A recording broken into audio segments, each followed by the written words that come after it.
But those who worship the imperishable, the undefinable, the unmanifested, the omnipresent, the unthinkable, the unchanging, the immobile, the constant, by restraining all the senses, being even-minded in all conditions, rejoicing in the welfare of all creatures, they come to me indeed, just like the others. The Nirgun Nirakar, which is a God without qualities and without a form, is given 8 descriptions and 8 special qualities. The very first one mentioned is Achintyam, meaning one who you cannot think about, one who is beyond the mind and the intellect, and one who is incomprehensible. The rishis in the Taittiriya Upanishad say that Yato vachoni vartante aprapyam manasa saha, where words fail to reach along with the mind too. This is Unchintyam, the unthinkable. The second is Sarvatragam, meaning the omnipotent and the all-pervading. The third is Anirdesha, meaning the undefinable, which you cannot point out with the fingers. The fourth is Kutastam, the unchanging, and that which always remains the same. The fifth is Dhruvam, the constant. The sixth is Nitya Achalam, the immobile. And the seventh is Avyaktam, the unmanifested. The eighth is Aksharam, the imperishable. The word Aksharam is worth understanding because the majority of people think that it's being spoken about to describe the Nirgun Nirakar, God without qualities and without a form.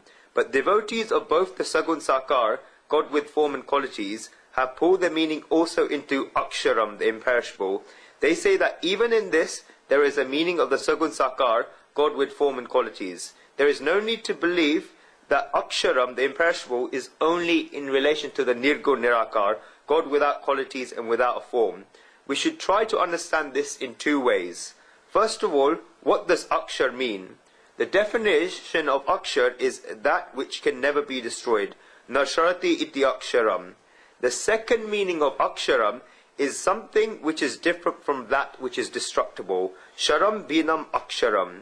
If we look at it from both these ways, then the Nirgun Nirakar, the God without qualities and without form, is being spoken about. But saints say that the Nirgun Nirakar is there, but the meaning is the same. There may be a difference in the terminology of both the Nirgun Nirakar, God without qualities and without form, and the Sagun Sakar, God with the form and qualities, but there is no difference in the substance. For example, if I say the letter A, then this is Akshar, imperishable, because Shabdam Brahma, words are Brahman. Our scriptures say that that which is spoken about is perpetual.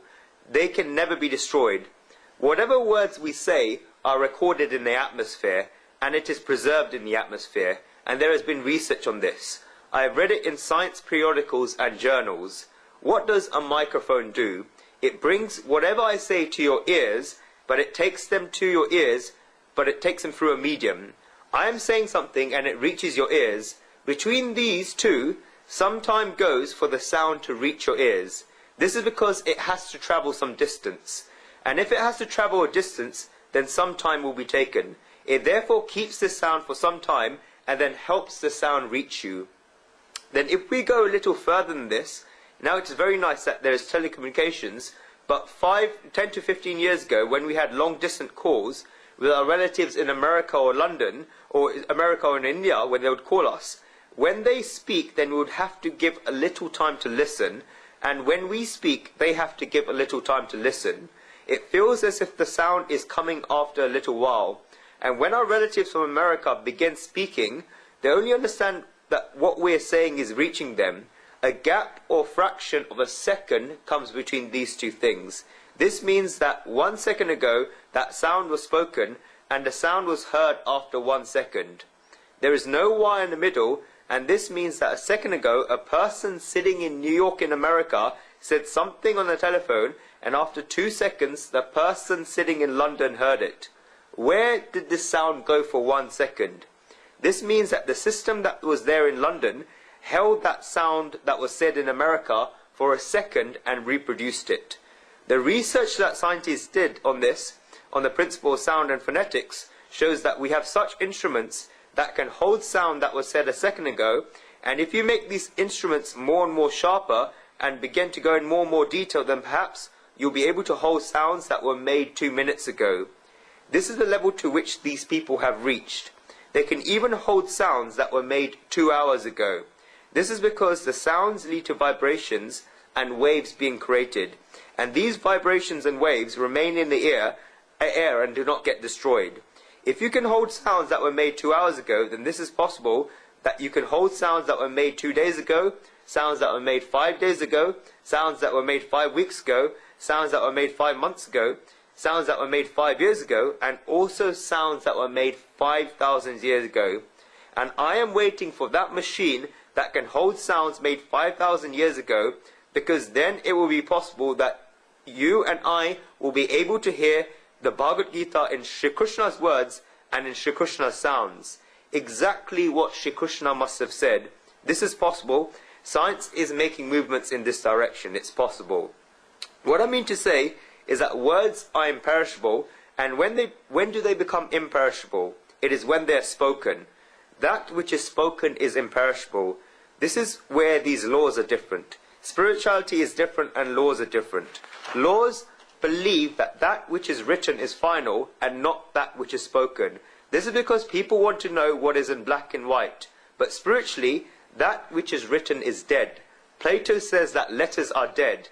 That which is written has been destroyed, whereas that which is spoken has been there forever. What is akshar, a letter? It is something that is spoken. If I chant the letter A, then it is imperishable. But let us say I write the letter A on a piece of paper. In this case, it is perishable.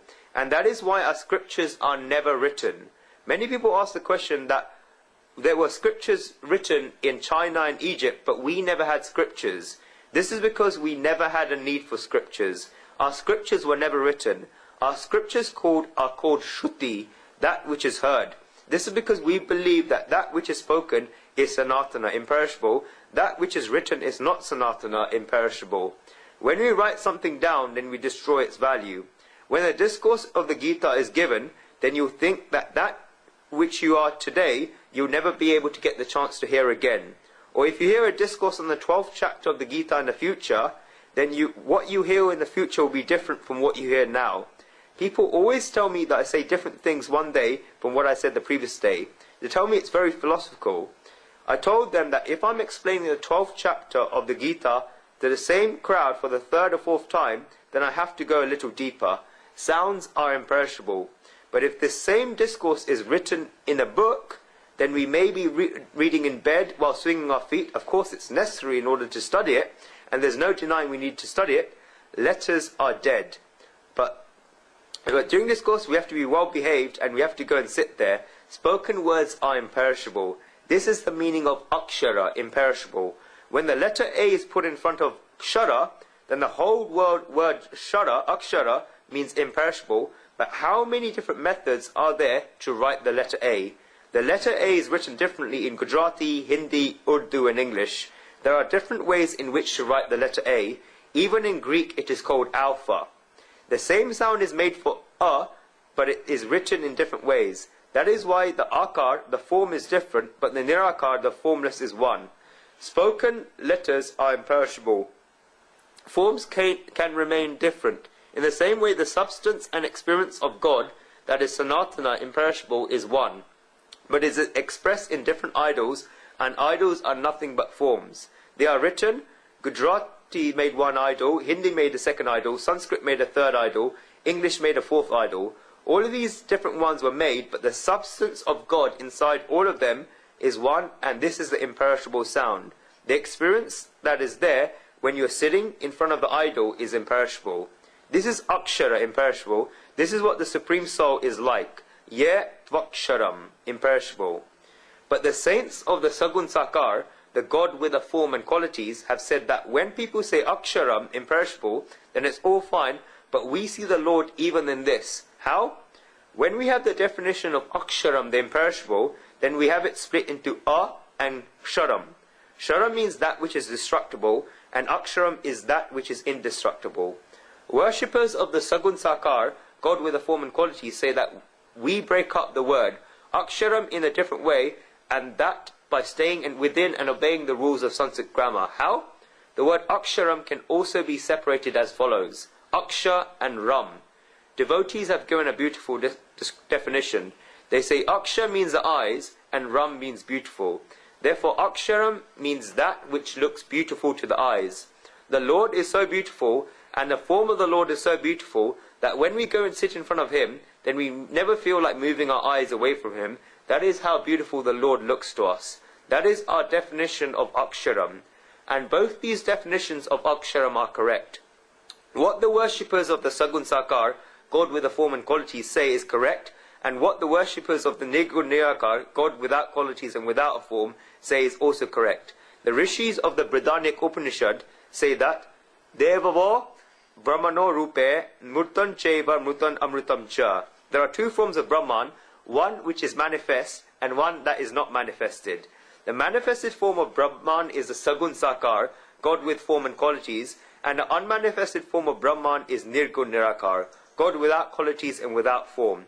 When we put these together, then the Brahman that is there in a manifested, this is Aksharam because it looks beautiful to the eyes. And the Brahman that is there in unmanifested is Aksharam because it is imperishable. Even if one performs worship on the path of the Nirgun Nirakar, which is a God without qualities and without a form, they also reach the same destination. Then what is the difference between the two? The Lord will tell us later in the 5th verse. Shri Krishna tells Arjuna that when people who worship the Nirgun Nirakar, God without qualities and without the form, with these 8 descriptions, then they restrain the senses, are ever minded in all conditions, and rejoice in the welfare of all creatures, they also attain to God.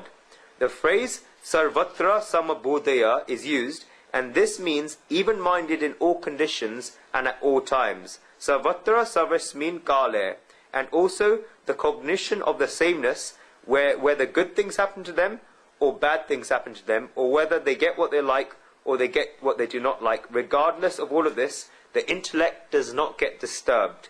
Samabhuya sama tulya buddhi yasham itsta nishta prapto te samabhudaya.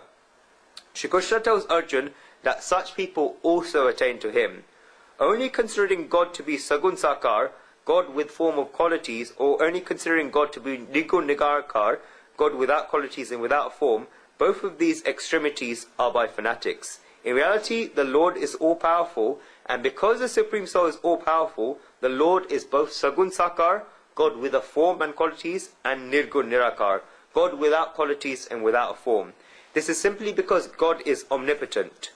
Whenever God feels like it, then God becomes Sagun Sakar, and whenever God feels like this, then God becomes Nirgun Nirakar.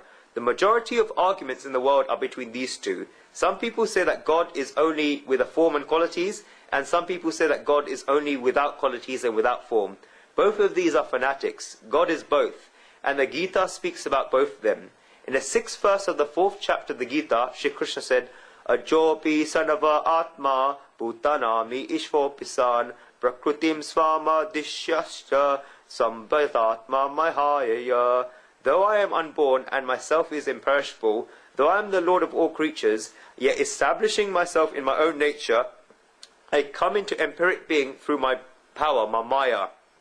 God says here that he becomes a Sagun Sakar, God with form and qualities, and that very same God says again in the Gita, in the 4th verse of the 9th chapter, Maya tatam idam sarvam jagat avyakta murtina Matyastani sarva bhutani nacha aham teshva avasita. By me, all this universe is pervaded through my unmanifested form. All beings abide in me, but I do not abide in them. God says that in the 9th chapter that he pervades the entire universe through his unmanifested form. And despite him being unmanifest, he manifests and creates himself. The word bhu is used in the 6th verse of the 4th chapter, and this comes from the word bhuva, meaning to be. From this comes the word sambhavami, meaning I come into being. The fun thing is that in the 9th chapter, Shri Krishna uses the word avyakta murtina, unmanifested form, the word unmanifested form. Just look at the poeticism of the Gita. On the one hand it says avyakta, the unmanifested, and immediately it puts the word murti, form, with it. Shri Krishna says that he does this. This is the power of God. When God wishes to become Sagun Sakar, God with a form and qualities, then he can become this. And when God wishes to become Nirgun Nirakar, God without qualities and without form, then he can become this. If I have a flat with 2 rooms, then if I want to go into the bedroom, then I can go to the bedroom. And if I wish to go to the living room, I can go to the living room. This is because I am the owner. Yes, if you have one room for yourself and you've given the second room to someone on a lease, then the other person can say that you're not allowed to come in that room. But this becomes my limit. But if everything is mine, then I can go wherever I want. The Supreme Soul is all-powerful, and this Lord can be both the Sagun Sakar and also the Nirgun Nirakar, with form and qualities and without form and qualities. The Gita teaches us his openness. Shri Krishna says that those who worship the God without qualities and without a form also attain him. Arjun must have thought in his mind that God, again you're beginning to talk in circles, just like you were doing in the second chapter, in the third chapter, when you said that Samkhya wisdom is good and yoga is also good. Ekam samkhyam cha yogam cha ya pashyati sapashyati. God, you're saying that they're the same, but they look different to us. And God proved that they're both the same. That is why the question arose in Arjun's mind that God, on the one hand, there are those who worship this God with form and qualities, who worship idols, who ring bells, who do arti worship. And on the other hand, there are those who worship the God without qualities and without form, who say that there is nothing but Brahman, and they are always drowned in meditation. I can see these two completely different activities from the outside, and God, you're saying that both of these come to you. God, there must be some difference. God says, yes, there is a difference, and he shows us his difference in the 5th verse.